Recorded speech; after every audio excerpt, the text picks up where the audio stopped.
I'm your host, Josh Appleman, founder and CEO of Appleman Group. Today we're joined with Ron Diamond. Ron is the founder and chairman of Diamond Wealth, which invests alongside 100 plus family offices and private markets. Ron is a seasoned entrepreneur and philanthropist. Ron is a leader in the family office space and a frequent global speaker. Ron, we appreciate you coming on the show today. If you could let the listeners know a little bit more about yourself. Well, first, thank you for having me. So I graduated from Northwestern. I worked at Drexel Burnham when Drexel existed, and I was there when Drexel imploded. And I was in the room when people in their 50s and 60s and 70s were found out that most of them lost a lot of their money, and it was a very surreal moment for me. So I was very disillusioned, and I basically said I would always be loyal to people, but not to a company. So I moved back to Chicago, started a hedge fund, grew it to about 250 million, sold it in 2000, started investing. And what we currently do is I put together a syndicate of about 100 family offices. These are families anywhere between 250 million to 30 billion, and we invest in the private market. So real estate, which is your world, private equity, and venture capital. Got it. That is, you've got a lot going on. So you're out there. You're meeting operators, getting to know them, finding out their potential deal flow, and seeing how you can plug it into their universe. Is that correct? Well, a lot of the deals that we get come specifically from family offices. So I'm fairly entrenched in the family office world. So we might get a large family office might take down $100 million of a deal. They have 25 million left, and they'll give it to us, and we'll take it. So that's typically we get our deal flow from family offices. Okay. All right. Got it. And then okay. So you're in sync, aligned with what their investment criteria is, and I guess you seek to extrapolate off that and make it larger, bigger. Yeah, it's a win-win because basically, we do diligence on our end, but we've got multi-billion-dollar families who are doing diligence on their end as well, and we invest in every asset class in real estate with the exception of office. And it's been very lucrative, and I think it'll continue to be and always will be a huge part of family offices. Got it. What makes up that deal? The criteria? Does it have to be a certain age in a certain geography? Like what makes up a good deal? It's opportunistic, and again, the biggest advantage that family offices have is patient capital, and they're sitting on a lot of cash. I mean, there's $10 trillion in capital in family offices, and then you've got 84 trillion coming downstream from the baby boomers, the next gen, in the next 20 years. So we're about to experience the largest transfer of wealth in history. And a lot of times, like in the last couple of years, a lot of family offices got into real estate. A lot of them tried to do direct deals. When they started jacking up interest rates, a lot of them got hit because they did it directly. And I think there's going to be a pivot right now, going to more of the experts. But there's always opportunities in real estate, and it's the biggest asset class that family offices invest in. Let me, if I could, I want to take one step back just so I can let the listeners just have them a little more context. What exactly is a family office? What does it do? What's its purpose, and how is it made up? That's a $64,000 question. So what a family office is supposed to be and what a family office is. What a family office is supposed to be is a family has typically had a liquidity event. You typically need a minimum of 250 million. Some people would say 500 million in order for it to make economic sense to have a family office.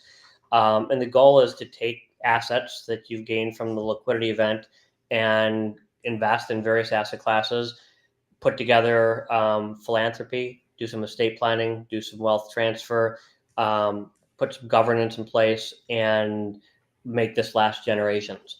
What's happened is it's become very fragmented, very siloed, very inefficient. The model currently doesn't work. Only 25% of families make it to the second generation, 10 make it to the third, and 5 make it to the fourth. So what should be and what reality is are two different things. And there's different calibers of family offices, I'm sure.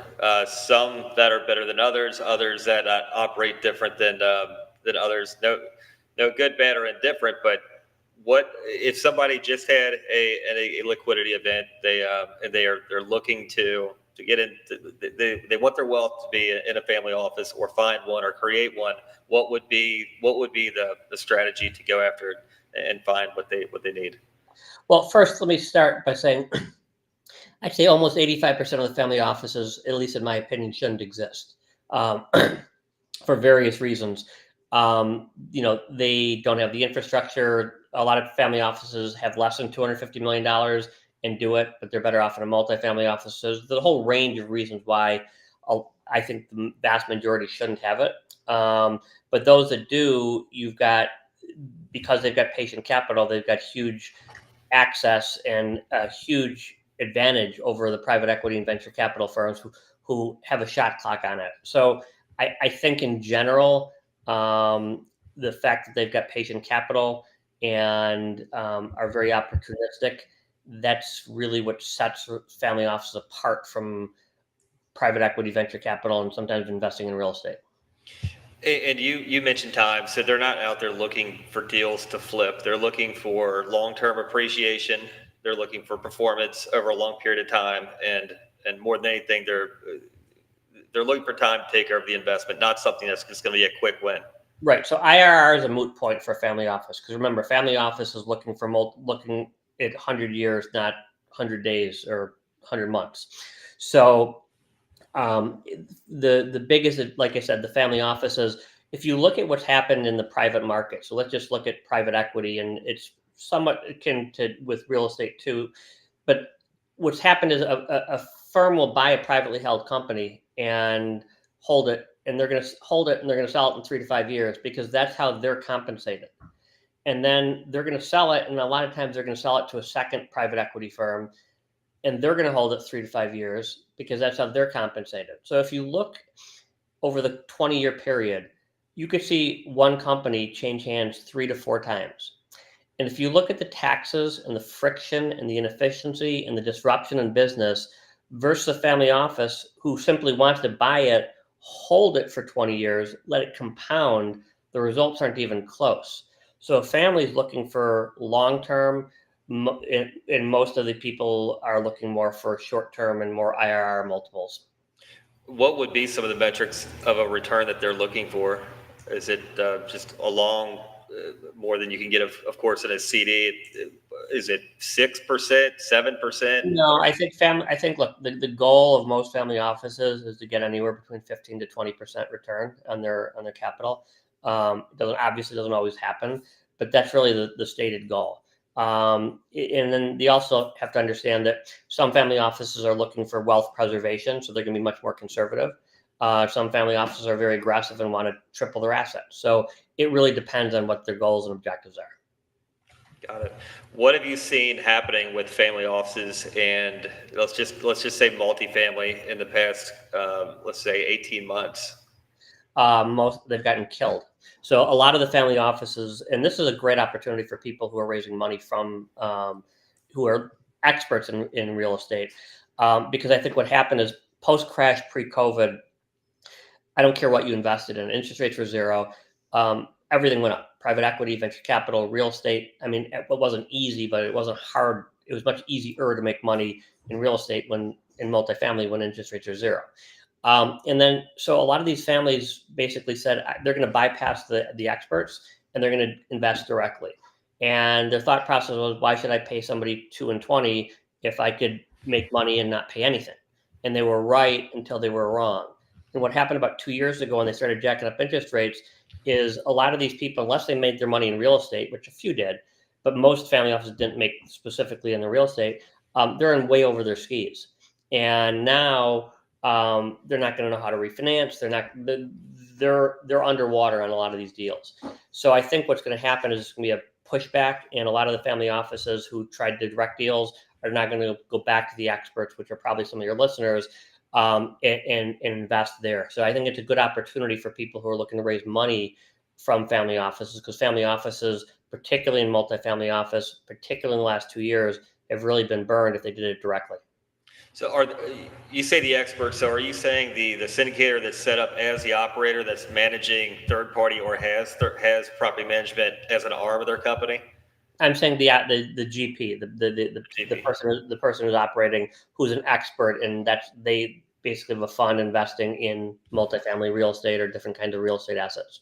Okay, he works synonymous with you all, with their asset arm, your all's asset management arm, and their property management. Everything's under essentially one roof. Is what you all like to see the operator having, or is it they can work with third party property management as well as asset management in house, or what is the tip? What is the structure that you like to see? It doesn't really matter. I mean, both. The answer is both, all of the above. But it basically family offices, because they're sitting on so much capital, because they don't have a shot clock, because it's patient capital, and they're looking to invest for 100 years. Um, they're much more selective and picky in what they invest in. Um, but because they've got access to so much capital, a lot of operators want to work with family offices because there's so much money there. I mean, just to put it in perspective, there's 6.5 trillion globally in the entire hedge fund universe. There's $10 trillion in the family office world, but you've got 84 trillion coming downstream from the baby boomers, the next gen, in the next 20 years. So this market, the family office market, will be larger than private equity, venture capital, and real estate combined. So it's a massive amount of money, but it's still very inefficient, fragmented, and siloed. That's going to change, but we're maybe in the second or third inning. So an operator who's looking for capital, who's looking to compound down on their unit growth and make bigger things happen with the environment that we're in, they would come to your company, and then you would help them partner up with 100 plus other family offices. Is that correct? Yes. Okay, got it. What does that process look like? Well, we don't do it. So again, I ran a hedge fund and sold it and had a liquidity event. So I basically invest my capital. I invest in every deal, and we don't charge anything for the other families. But I'm not doing it for self-list purpose. I do it selfishly because I don't have enough capital to put in $50 million to $100 million to every deal. Now I do. I'll put in a little bit. I'll get the families to put in a lot of money, and then we could put together. So I call what I do first call alpha. Got it. Okay. And that's what stage would that be considered? It's first round. It's not seed. It's just first round. No, when I say first call alpha, I'm just basically saying that the model that I have is a way for me to take a finite amount of capital, which I have, and deploy it with other people. So I have access. I'm the first. I want to be the first call rather than 25th call. I don't want to see a deal after 24 people have said no. I don't have enough capital to be the first call. Now I do. Got it. So how has your firm evolved over the years? Because you get better as you keep doing things. So how has it evolved? We've grown. I mean, we've grown a lot. It's not really a business. It's a way for me to take my capital and invest it alongside other families. I sit on a bunch of advisory boards. I'm in the process of putting together a family office initiative at one of the top schools in the world, because family offices, like I said, it is a very fragmented industry. And just to put it in perspective, 68% of family offices that exist started since 2000, and half of those started since 2000, 2008, 2009. So this is a very new industry with 25% success rate in G2, 10 in G3, and 5 in G4. So we're in the second inning, and I think that you're going to see massive changes. And I think over the next 5 to 10 years, as private equity and venture capital and real estate disrupted the public market in the mid-'80s, family offices are going to start to disrupt private equity and venture capital. Got it. Would you consider that, I guess, what would you consider the biggest challenge today facing the family offices? There's a lot. The biggest obstacle, truthfully, of family offices is the ego of the founder. Because you sold a company for $1 billion and you're really good at something, let's say you made your money in real estate, doesn't mean you're good at venture, or doesn't mean you're good at private equity or different sports teams. So I think you've got huge amounts of money in inefficient hands. And like I said, the biggest obstacle for many of these families is the ego of the founder, who did great in something, and they think they could transfer that skill into other asset classes. If you didn't make your money in real estate, you made your money in tech, you shouldn't try to make your money in real estate doing it yourself. You should partner with other people who made. Now, if you made your money in tech, you could do that yourself. But if you didn't, you shouldn't. So I think you've got huge amounts of capital in inefficient hands. And I think we're at an inflection point, and families are, the reason for there's been so much growth is, the first, second, third thing a family office wants to know when they're going to invest with somebody is, can they trust you? And then the fourth thing is, what's your track record? Now that's flipped institutionally, where if you go to a pension fund, they're going to want to know what's your 1, 3, 5, 10-year track record, what's your biggest drawdown, what's your biggest loss, et cetera, track record of all your funds. And then they'll diligence you as a person. The reason there's been so much growth in family offices is, it's not that all of a sudden people want to manage money and love managing money. It's they stop trusting Wall Street, and it's justifiably so, because there's an inherent conflict of interest with much of the way Wall Street operates. And the families would rather work with people that they know and trust. And that's really what's been driving it. Not so much that everyone wants to manage money or invest in real estate, but the fact that they've got a huge amount of capital and they don't trust other people to do it. Got it. Yeah, there's two sayings that I go by: the obstacle is the way, and the ego is the enemy. And interesting, they say that people they win at something, and they think they forget that life's about learning. You have to keep on leveling up, learn as much as you can. Well, I mean, in your industry, Ty Warner was a brilliant businessman, created Beanie Babies, sold it for billions of dollars, and then he tried to buy hotels, got crushed.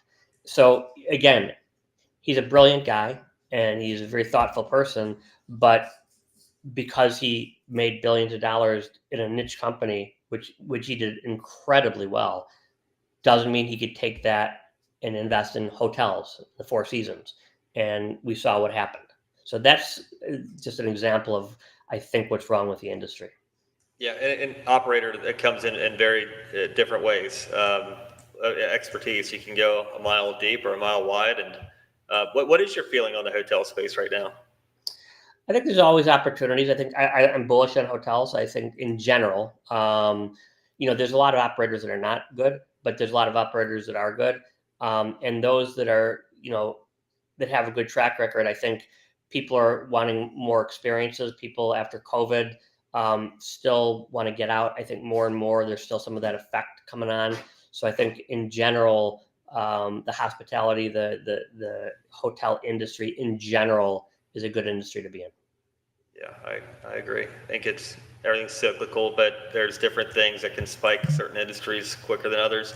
What's your outlook on multifamily? Is it different areas becoming oversaturated, or is there enough room for as much that they can possibly build? Both. So some areas have been oversaturated for sure. But I think that we're in an economy right now where it used to be where if you could afford to buy a place, you bought it, and if you couldn't, you rented it. And now, if you look at the demographics of the country, at least in the U.S., if you're graduating college, by the time you're 22, by the time you're 30, you'll probably have 4 to 5 different jobs. So why would you even contemplate buying a place? Well, you're better off renting because you're going to be moving. Having said that, it used to be where anytime you invested in real estate, in a home, it went up until the crash, right? And then once the crash happened, now people are realizing. So now you've got some of the most affluent people who are renting and not buying, and they never would have considered that 15 years ago. So I think that the last thing is more and more people. It's a very mobile society, and more people are looking to rent. So the multifamily office has been a huge profit center for the real estate industry. I think will continue to be a huge profit center. There might be other areas like build to rent is a very lucrative area. I've got a couple of families we work with that are very innovative in that space. But I think that the day of buying because you can afford to buy is done. Yeah. Yeah. I mean, what comes along with home ownership is all of the other bills that they don't tell you about as well. And I think that's one thing that they do consider. And then being transient. And what is your feel with working from home? Is that here to stay, or do you feel like there's been a lot of announcements, a lot of companies that are bringing them back or wanting to bring them back? What's your outlook? I've got very strong opinions on that. First of all, I think it's really bad, particularly for the younger generation. I mean, I've been in business for 35 years, so I don't need mentors right today. But when I'm 25, 20, 30 years old, you learn through osmosis, being in the office, by listening to people, by watching how people interact. And I just think it's a huge advantage to be there. And I think how it's going to play out is that there's been a big backlash all of a sudden, particularly with the younger generation. Like they think it's cool to work in their pajamas and they don't have to go to the office. They don't understand what they're missing. And I think there will be a backlash. And I think more and more firms are realizing that and are going to want people to come back to the office. Having said that, the genie's out of the bottle. So it'll never go back to 5 days a week office. It'll go back to 3, maybe 4 days a week. But I think it's really important for younger people to be in the office. And I think it's important for a culture of a firm to be together. I mean, human beings are wired. We're social animals. We're not wired to be in our bedroom in our pajamas looking at a computer screen all day. It's not healthy and it's not good.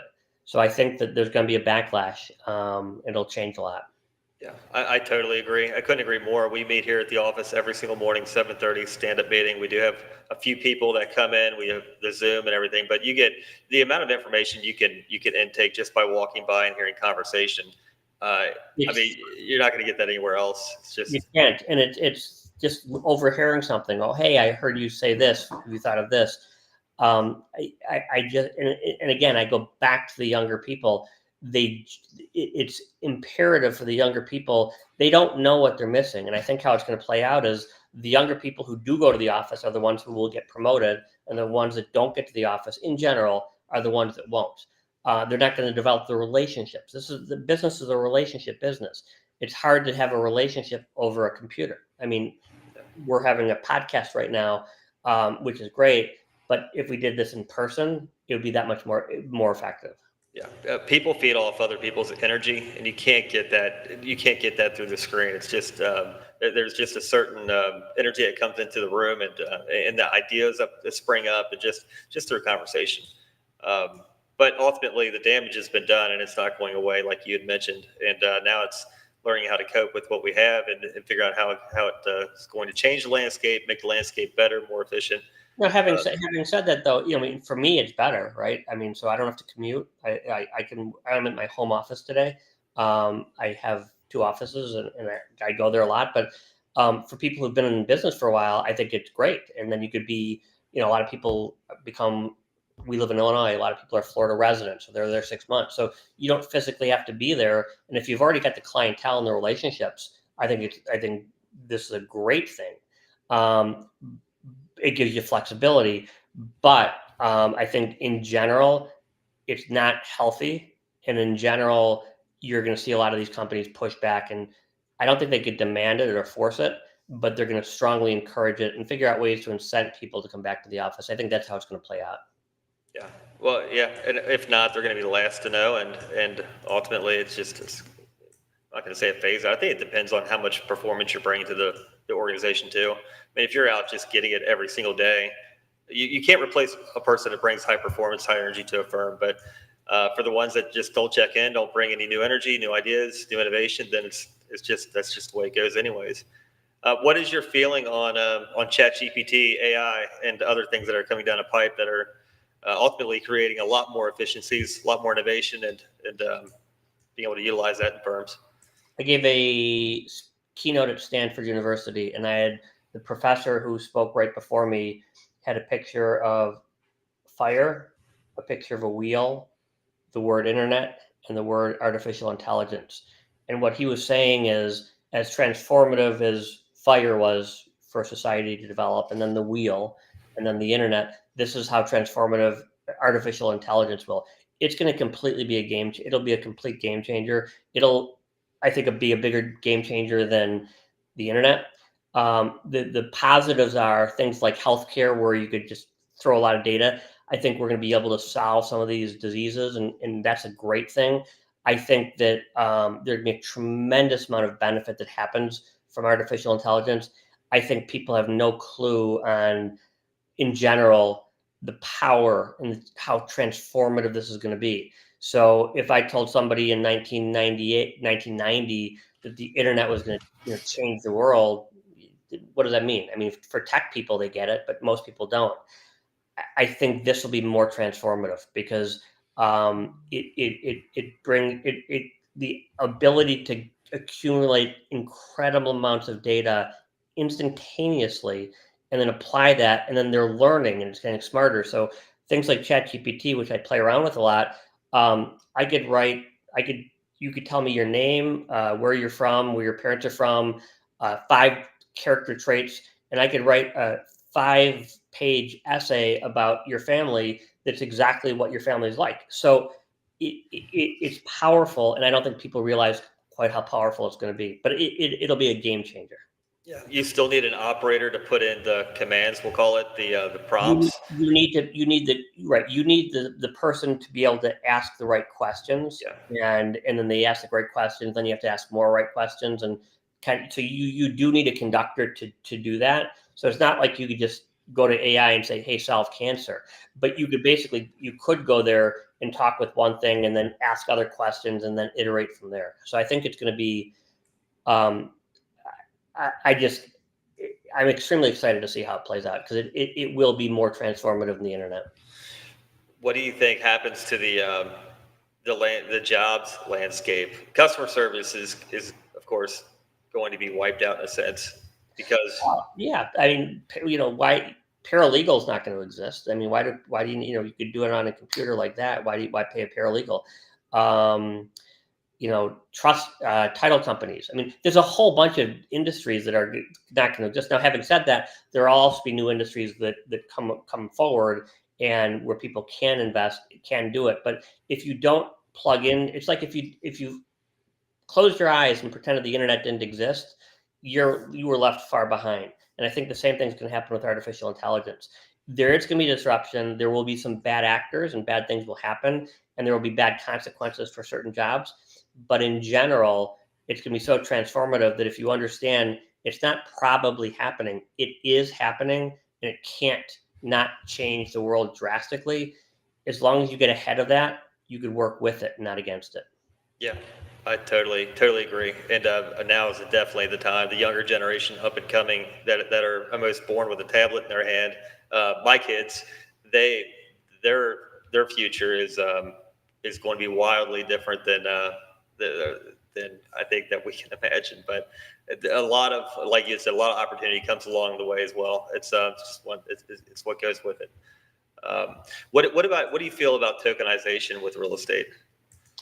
I'm not qualified to really answer that question. Okay. I know a little bit about it, but I'm not qualified to answer that question. Okay, because that's a totally separate front as well with blockchain, Bitcoin, Well, cryptocurrencies. but remember, so blockchain is real. Blockchain exists. Blockchain is different than crypto, and people have to understand that. So blockchain is simply the way things are working. In crypto, 90% of these, 95% of the coins are worth zero, are worthless. I think blockchain will be transformative and will make a big change in it. But I think that you can't just lump everything together. With blockchain is not the same thing as cryptocurrency. So they're two different things. Yeah, and Web3, and yeah, but it's a whole another front of different technologies that are new, innovative, and are, in a sense, setting the landscape of how transactions are made in the future. Um, One quick question, and then we'll wrap it up. If you could go back in time and invest in an investment that you'd passed on, what would it have been? Berkshire Hathaway, Got it. And why is that? because they made a lot of money and I didn't. What was the story? You just passed it up. You had the opportunity, didn't happen, didn't see it. Well, look, there's been a lot. I ran a hedge fund, so there's a lot of companies that made a lot of money that I didn't invest in, right? Yeah, And you just try to, you can't invest in everything, and but Berkshire, I think, is an example of something that it's patient capital, it's long term. Warren Buffett, I know he's a thoughtful person, and it just kept going up and up and up. And it's at what point do you invest in it? Is it overvalued? So I would say of the one company, I would say that would be Berkshire Hathaway. perfect. Ron, if somebody wants to reach out to you, learn more about yourself, your company, possibly invest with you in another family office, how can they get a hold of you? Familyofficeworldmedia.com is kind of our site. I'm fairly active on LinkedIn, and put out a lot of content. Awesome. We definitely appreciate you coming on the show. I certainly look forward to following you, and we will talk soon. Thank you.